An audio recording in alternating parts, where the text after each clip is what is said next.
Pour aujourd'hui, le Maroc, mélangé politique et football, peut être explosif. Le quotidien parle de ces hommes politiques qui ont déplacé leurs conflits dans les stades. Tout a commencé fin janvier avec l'une des déclarations du chef du gouvernement lors d'un meeting.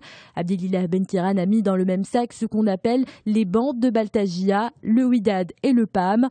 Ces propos ont déclenché une vraie tempête. Le président de la fédération de football, Fawzi Lerja, a voulu marquer un retour au calme la semaine dernière en menaçant de suspendre les activités footballistiques au Maroc.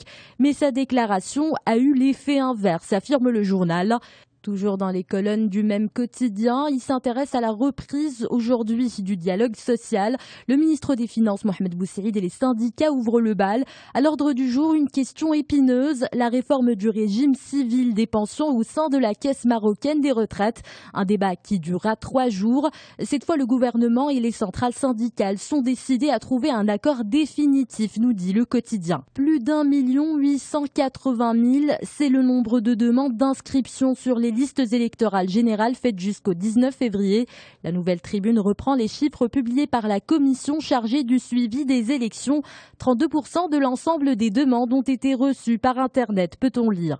La une du matin à présent, le Maroc et les États-Unis veulent améliorer l'accord de libre-échange qui les unit depuis 2006. La 4e session du comité chargé du suivi de cet accord s'est réunie la semaine dernière.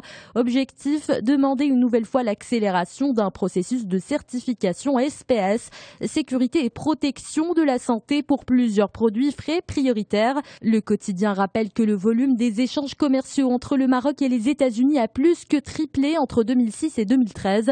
Il a atteint plus de 4,26 milliards de dollars contre seulement 1,33 milliard de dollars en 2006.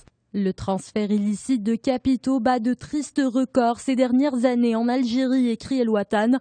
D'autres infractions sont de plus en plus fréquentes dans le pays, comme les surfacturations dans les opérations d'importation ou encore les fausses déclarations en douane. En témoignent les chiffres des administrations de contrôle. Ils révèlent une hausse considérable des saisies et des constats d'infractions en 2014.